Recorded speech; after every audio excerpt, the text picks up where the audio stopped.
کیا اردو واقعی ایک بیرونی زبان ہے؟ عربی رسم الخط کی وجہ سے اکثر لوگ یہی سمجھتے ہیں۔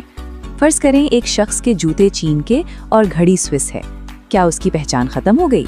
نہیں، کیونکہ اس کی اصل پہچان اس کے کپڑے نہیں بلکہ اس کا اپنا چہرہ اور آواز ہے۔ بالکل یہی معاملہ اردو کا ہے۔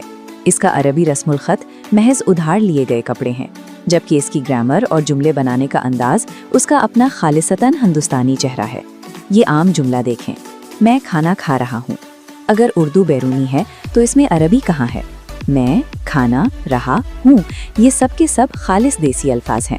اس بنیادی جملے میں کوئی ایک لفظ بھی عربی یا فارسی کا نہیں ہے۔ اب ذرا گرامر دیکھیں، پہلے فاعل، پھر مفعول اور آخر میں پھیل۔